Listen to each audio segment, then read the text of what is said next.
अस्सलाम वालेकुम। मेरा नाम डॉक्टर आमना शराजी है और आज हम बात करेंगे basic concept of competitive exams. Basically competitive exam का जो कॉन्सेप्ट है उसे हम क्लियर करेंगे कि ये क्यों कंडक्ट होते हैं। लेकिन इससे पहले हमारा दो ग्रुप्स हैं, CSS एस्पायरेंट के नाम से और एक फ़ीमेल CSS एस्पायरेंट फोरम के नाम पे। तो फ्रॉम 2018 टू टिल 2021 मुझसे जो क्वेश्चंस किए गए ज़्यादातर न्यू स्टूडेंट्स, न्यू एस्पायरेंट्स की तरफ से कि मैम ये डिग्री कितने टाइम में कंप्लीट हो जाएगी, कि CSS 1 ईयर में होता है, 2 ईयर में होता है, या मैम 3 ईयर 4 ईयर में ये डिग्री कंप्लीट हो जाएगी। उसके बाद आ जाते हैं, उनका सेकंड क्वेश्चन ये होता है कि मैम क्या ये हमारी एकेडमिक स्टडीज़ की तरह ही है, कि जैसे हम अपने प्रीवियस ईयर्स, जो हमारे प्रीवियस स्टडी ईयर्स हैं, जिस तरह हम पेपर देते हैं, हमें एक सिलेबस मिलता है और उस सिलेबस के तहत हम तैयारी करते हैं और जो बुक में आंसर्स होते हैं वो पेपर में लिख के आ जाते हैं। तो क्या ये वैसा एग्ज़ाम है? और थर्ड उनका क्वेश्चन होता है कि मैम जब हम ये एग्ज़ाम क्लियर कर लेंगे तो हमें फैसिलिटीज़ मिलेंगी, हमें घर, गाड़ी, ये सब कुछ मिलेगा। तो भाई अगर ये तीन कॉन्सेप्ट आपके हैं तो बड़े एब्सोल्युटली रॉन्ग आपके कॉन्सेप्ट हैं। आप बिल्कुल एब्सोल्युटली रॉन्ग सोचते हैं कंपैटिटिव एग्ज़ाम पर। कंपैटिटिव एग्ज़ाम अगर आप इसे उर्दू में ट्रांसलेट करके देखें तो है मुकाबले का इम्तिहान, जिसमें आपकी सलाहियत का इम्तिहान लिया जाता है, whether this person is eligible for this post और नॉट, कि आप इतनी बड़ी ज़िम्मेदारी उठाने के काबिल भी हैं या नहीं।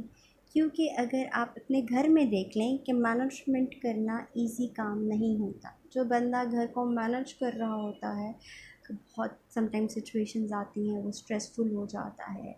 मतलब हर बंदे को उसकी जगह पर रखना, उसको फैसिलिटेट करना, उसको ईज़ करना, it's not a easy task. तो वो एग्ज़ामिनर बेसिकली रिटन जो आपका एक्सप्रेशन है वो इसीलिए होता है कि आपकी एबिलिटी चेक की जाती है। ये कोई डिग्री नहीं है, इसमें हर बंदा अपीयर हो सकता है जिसने ग्रेजुएशन किया हो। अब वो डॉक्टर हो, इंजीनियर हो, सिंपल BA हो, BBA हो, ज़ूलॉजिस्ट हो, बॉटनी वाले हों, कोई भी हो वो अपीयर हो सकता है।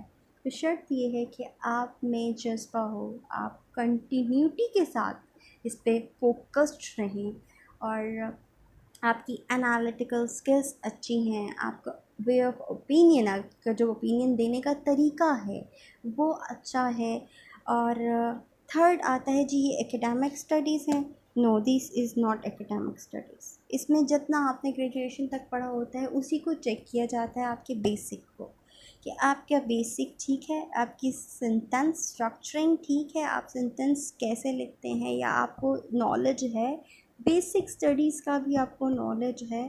और इसमें आपको बिल्कुल सिलेबस दिया जाता है। जैसे आप कहते हैं कि आपको दूसरे आपकी स्टडी के लिए एरिया में सिलेबस मिलता है, इसमें भी मिलता है, लेकिन इसमें सिलेबस सिर्फ आपको बताने के लिए दिया जाता है कि इन एरिया से क्वेश्चंस आ सकते हैं। अब वो क्वेश्चंस आते हैं, आपसे आपका एनालिसिस मांगा जाता है, आपसे ओपिनियन मांगा जाता है। बुकिश आप ऑथर की राइटिंग, उसके आंसर्स नहीं लिख सकते हैं।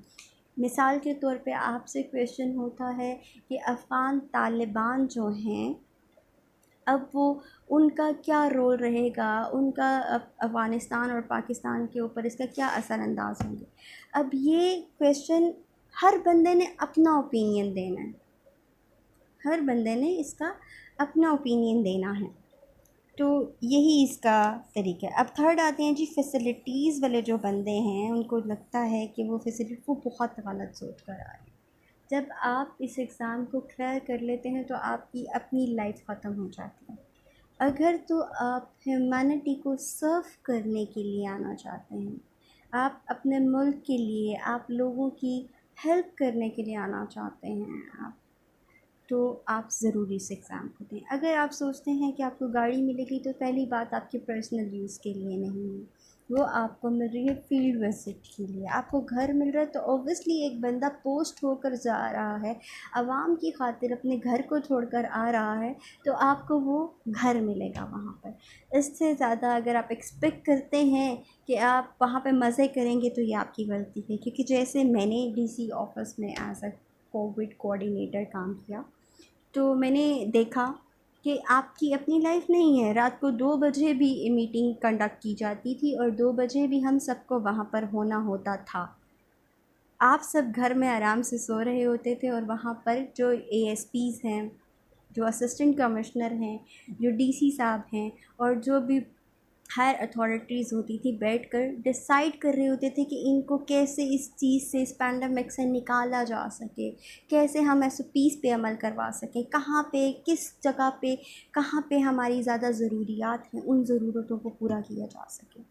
ठीक है, तो ये कुछ बेसिक कॉन्सेप्ट थे जो मैंने क्लियर किए हैं, क्वेश्चंस जो ग्रुप वाले थे। अब आते हैं जी basic purpose of conducting these exams by FPSC.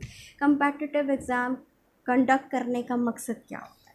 मकसद जी ये होता है कि वो चेक करना चाहते हैं आप कितनी कंपोज्ड पर्सनैलिटी हैं। आप के थ्रू योर आंसर्स, वो आपके आंसर्स के थ्रू ही चेक आउट करते हैं कि इस बंदे में ये बात को कैसे परसीव कर रहा है, उसका एटीट्यूड क्या है, उसका वे ऑफ थिंकिंग क्या है, उसकी सिचुएशन को हैंडल करने की एबिलिटी क्या है। पर्सनालिटी एनालिसिस करते हैं वो आपका कि क्या आप एलिजिबल हैं इस पोस्ट के लिए या नहीं। सो ये कुछ चंद पॉइंट्स थे जो मैंने क्लियर किए हैं। आई होप कि आप लोगों को समझ आया होगा, और अगर इसके अलावा कोई क्वेश्चन हो तो प्लीज़ वो कमेंट सेक्शन में बताएं। अगर वीडियो पसंद आए तो इसे शेयर करें, और भी कोई क्वेश्चंस हो तो प्लीज़ आप कमेंट में पूछ सकते हैं। इंशाल्लाह आने वाली वीडियोस में मैं आपको तमाम बेसिक कॉन्सेप्ट्स क्लियर करूँगी। आगे इंशाल्लाह टिप्स दी जाएंगी कि कैसे आप इस एग्ज़ाम को क्लियर कर सकते हैं, क्या क्या टिप्स होनी चाहिए आप में, क्या करना है, स्ट्रेस मैनेजमेंट कैसे करनी है, इसकी तैयारी कैसे करनी है आपने, और सबसे बड़ी बात अपना दिल छोटा नहीं करना। पिछले दिनों एक न्यूज़ आई थी कि एक लड़की ने सुसाइड किया है, उसका सीएसएस क्लियर नहीं हुआ। तो भाई हर चीज़ आपके लिए नहीं लिखी होती। आप बैठे इस एग्ज़ाम में, यही बहुत बड़ी बात होती है। आपने इसकी तैयारी की, आपने अपनी एबिलिटी चेक की कि आप कितने पानी में थे, आप सीख गए ना। आप इस एग्ज़ाम में जब बैठे तो आप बहुत कुछ सीख गए। तो आप अपना नॉलेज दूसरों तक दें, डिलीवर करें, दूसरों को हेल्प करें। आप ज़रूरी नहीं कि आप सीएसपी बनकर या पीएमएस ऑफिस पर बन के ही सर्व कर सकते हैं। आप अपनी सर्विसेज अपने घर तक, अपने एरिया तक भी दे सकते हैं। ठीक है, आने वाली वीडियोस में इंशाल्लाह हम बात करेंगे इसके टिप्स के बारे में और तमाम बेसिक्स, तमाम सब्जेक्ट्स के बारे में कि कैसे इसको सिलेक्ट किया जाएगा, और हर सब्जेक्ट की बेसिक्स। जब बेसिक्स आपकी क्लियर हो जाएंगी इंशाल्लाह तो एग्ज़ाम भी क्लियर हो जाएगा। Thank you so much. अल्लाह हाफ़िज़।